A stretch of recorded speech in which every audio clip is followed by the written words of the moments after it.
How did you feel speaking down the barrel of a camera about this subject?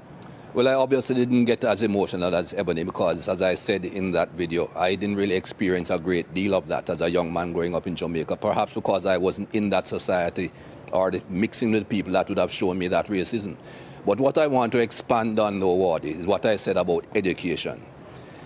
Education is important unless we just want to continue living the life that we are living and continue just having demonstrations every now and again and a few people saying a few things. And when I say education, I mean going back in history. What people need to understand is that this thing stems from a long time ago, hundreds of years ago. The dehumanization of the black race is where it started. And people will tell you, oh, that's a long time ago, get over it. No, you don't get over things like that. And the society has not gotten over something like that. I'll skip all the gap between those long years ago and make one point and then go backward. That lady in the Central Park in New York, Amy Cooper, I think is her name. If she did not have in her DNA the thought process that she was white, this man is black, if I call a police officer, 9 times out of 10 he's going to be white, I'm going to be considered right immediately. The black guy will have to prove that he's not guilty, and by the time he proves that he's not guilty, he might be dead. She had that in her mind from day one. That is why she said and did what she did. How do you get rid of that in the society? By educating both sides, black and white. I hear people talking about brainwashing. I didn't quite understand as a young man what brainwashing meant. I now understand what brainwashing meant, what it means. We have been brainwashed, and not just black people. White people have been brainwashed in different ways. I go back many years. Think about religion. You and I are supposed to be Christians. I'm not really a very holy person, not a very religious person. That's what we were taught.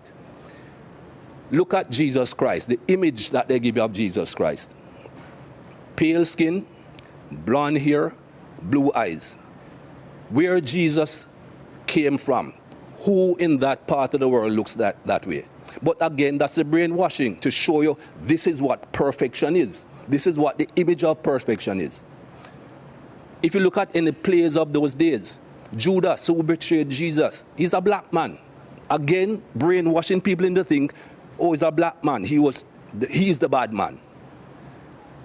Go through history, Wardy. These lights that are shining on us.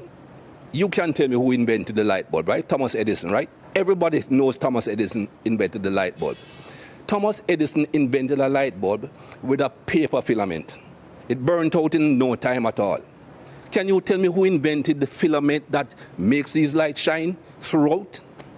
Nobody knows, because he's a black man. It was not taught in schools.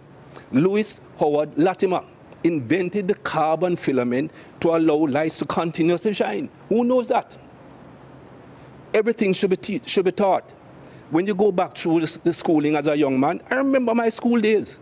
I was never taught anything good about black people. And you cannot have a society that is brought up like that, both white and black, that only teach what's convenient to the teacher. History is written by the conqueror, not by those that are conquered.